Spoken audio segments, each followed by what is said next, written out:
Ano po mga ka-hikers, nandito na ako sa paanan ng bundok. Doon pa ako papasok. Ito may tatlong signboard. Yung Albis Gütle, doon ako galing. At dito sa kabila ay papuntang Witleberg. Ganon din dito sa kabila. Mas maganda daw ang view dito sa kabila, sa left side. Pipili ako ngayon. Saan ako dadaan?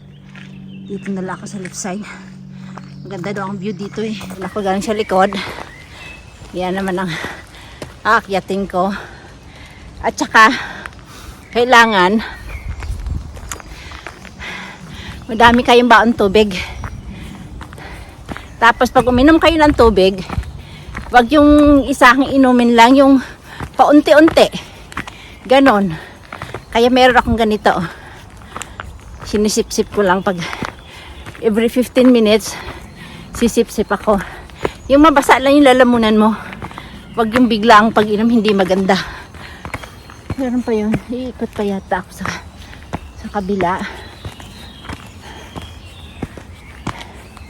Pero yan ang gusto ko dito eh. Yung, oh my God. Tingnan nyo naman. Doon ako aakyat pa. Dito ako iikot. Tsaka doon. Hanggang doon pa yun oh. Sa taas. Pero habang umaakyat ka, mawiwili ka sa pakinig ng sipol ng ibon. Madaming ano dito eh, madaming ibon.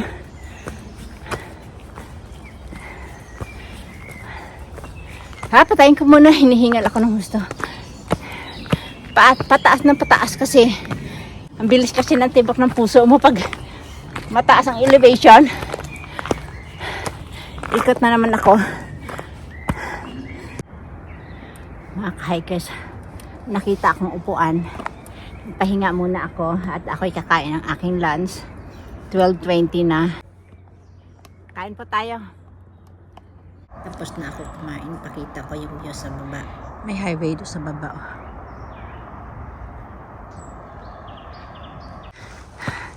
Alam mo ba ay mas gusto ko sa gilid dumaan kaysa hagdan. Kaso lang madulas yung sa gilid. Yung may nauuna sa akin. Nako, meron pa pala isang hagdan doon. Kita nyo yun? Umaakyat na sila. Ito magandang daanin sa kabila. Dito nakadadaan sa gilid. Dito sa hagdan. Mas mabilis ako dito eh. Ala! Nakikita nyo yung hagdan? Yun na, akyatin ko sa Kinoo. Yung kinain ko, nawala na naman uli. Just naubos na naman ang lakas ko. Mataas-taas, mahaba-haba din pala yung hagdan. Aray ko. Muntik na ako na talisod. Tignan nyo, iikot ko ha. Maganda yung pagkagawa nila ng ng apakan. Ayan yung apakan oh. Kaya pag umapak ka, hindi ka madudulas. Meron pa baba. Diyos ko po. Sige, patayin ko na. Ay hindi, tingnan muna natin dito. May magandang view uli. Pero pareho din naman ang view. Papakita ko hanggang doon sa dulo. Doon ako maglalakad pababa.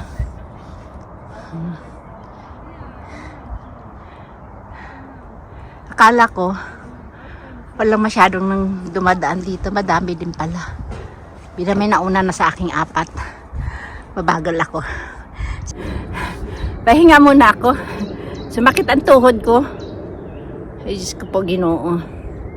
Medyo maaraw na. Sumisikat na ang araw. Ayan. O sige na nga. Umpisahan ko na naman uli. Abutin ako ng siyam-siyam dito. Pupuro ako pahinga. So, ayan. Akyat pa. Yan ang hinahanap mo, puro akyat eh. Kaya, tuloy-tuloy lang. Wala akong kasama. May pasok sila. Webes ngayon eh. Webes nga ba ngayon? Oo, Webes nga ngayon. Tapos yung aking asawa, in-invite ng kanyang kaibigan pumunta ng Chug. Tapos sabi ko, o sige, hindi naman ako magluluto, mag-hike na lang ako. Sabi niya, ikaw, sana yung hagdan na yun. Nakarating na rin ako sa taas, sa kadaldal ko. Huh? Ay, tanaw pala yung ano, magandang view sa likod, oh.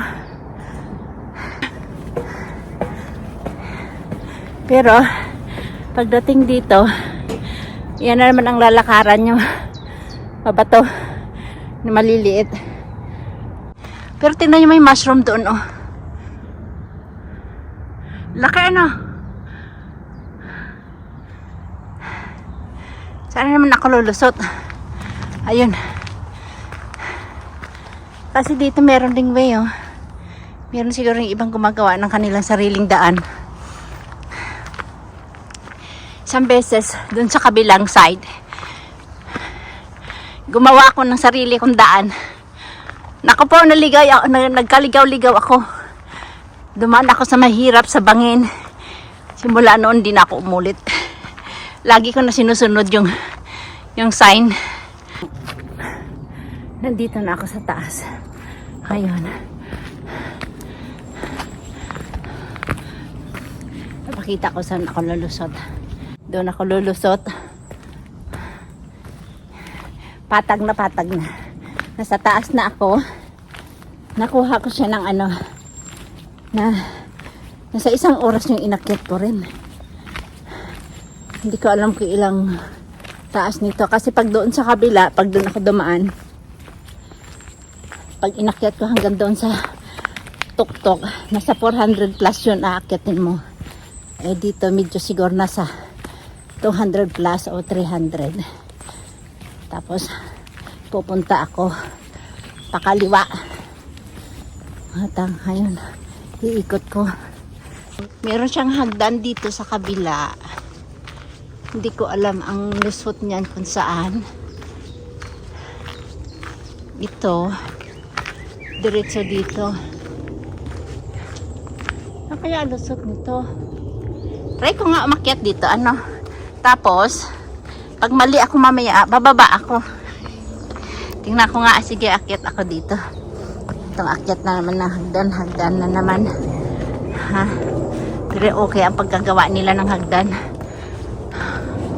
So, kaya lusot nito. Kasi nga,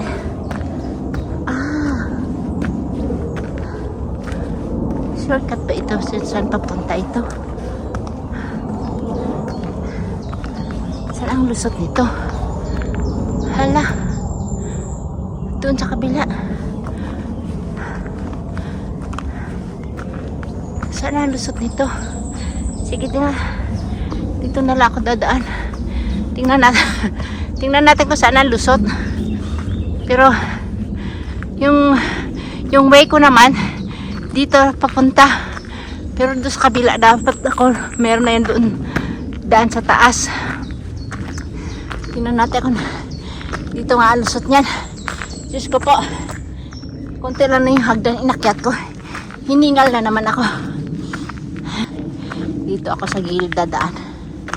Pero pag nagkamali ka ng hapak, madudulas ka, gugulong ka doon pababa. Doon. Tingnan natin nga kung saan ang lusot nito. Dito ako sa side naman. Mas mabilis kasi pag sa side kaysa hagdan. Pansinin nyo, pag kayo umaakyat sa bundok, huwag kayo maghagdan. Dito pala ang lusot. Okay. Ngayon ko lang nakita ito. Meron pala drinking fountain dito. Pwede inuman yan, malinis yan. Tapos, pwede pala mag-grill. Dito din. Pero wala silang kahoy. Wala silang imbak na kahoy. Tapos may CR pala dito din, oh. Saan yan? Itong hikingan may CR. Ah, alam ko na dito na ako lang. So, nag-shortcut pala ako. Dapat doon ako dadaan kanina. Doon ako dadaan kung dumiretso ako doon sa isang daan. Kaso lang, umakit ako ng hagdan. Kaya dito ang lusot ko. Titingnan natin yung view sa baba. Yan o. Kita niya.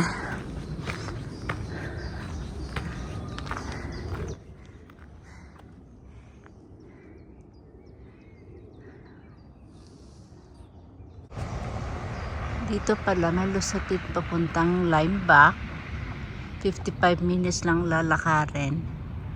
At ayun ang papuntang, pwede ako sa Felseneg or dediretso ako ng Albis Pass. Titingnan ko mamaya kung okay pa yung aking paa. Dediretso ako doon sa Albis Pass. May 2 hours pa ako, hala. Ganda ng bahay na yan, oh. Tapos doon sa kabila, bahay ng farmers. Diba ang ganda ng view? Tingnan nyo. Iikat ko dito sa kabila, ha.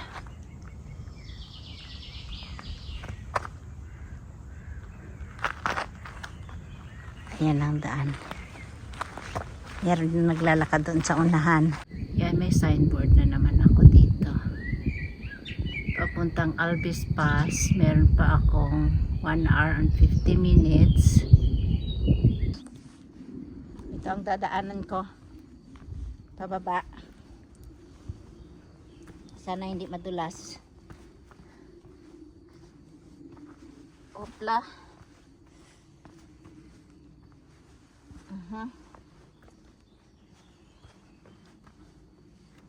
So, dito na ako sa baba. Daming ugat, oh. Kikita niyo yung ugat na yan. Pag wasa yan, madulas. So, tingnan niyo yung view doon sa baba, oh. Sa kabilang side. Focus ko, ha.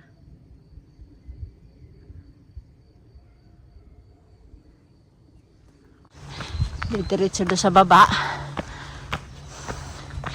Nandoon na yung station ng cable car. Pero diretso ako pa Albis Pass. Station ng cable car dito sa Felseneg. Yan. Padating na siya. Tingnan nga natin. Makikita.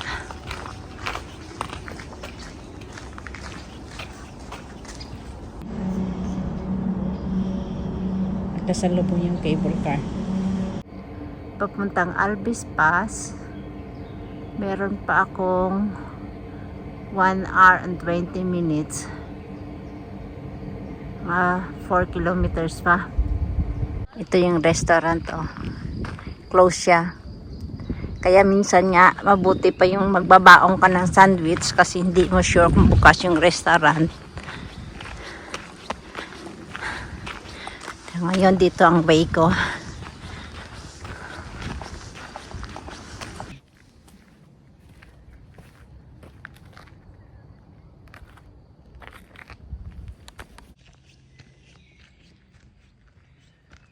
Kikita niyo yun sa dulo. Yan. Yan ang kanina na umpisahan ko doon banda. Yan po ay Hotel Otocolm Hotel. So, nandito na ako.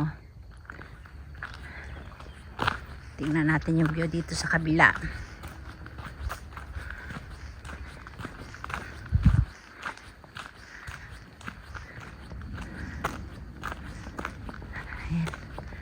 makulimlim. So, yan ang view, di ba? Maganda. So, i-focus ko pa.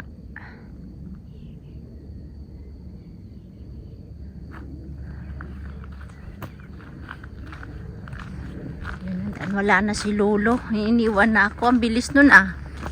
May nauna sa akin matanda kanina. Pagbaba mo doon, mayroong isang restaurant. Tingnan natin kung bukas. Ito ang sinasabi kong restaurant. Close yata sila. Walang tao eh. Tahimik.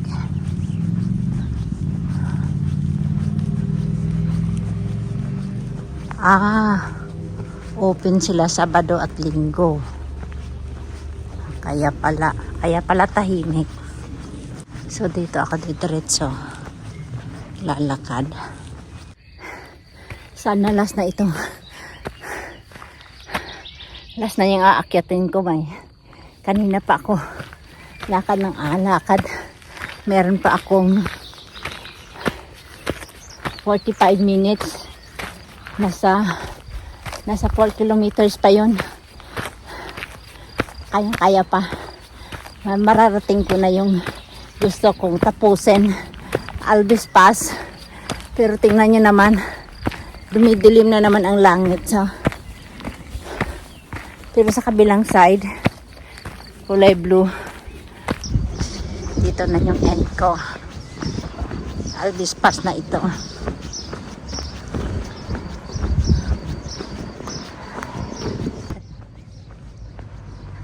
Tingnan ko muna.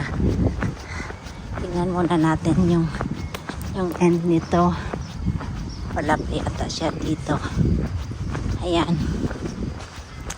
Ito na yung Albis Pass. So, tingnan nyo yun. Kikita yung signboard na yun. Puti. Saan na ba? Ayan.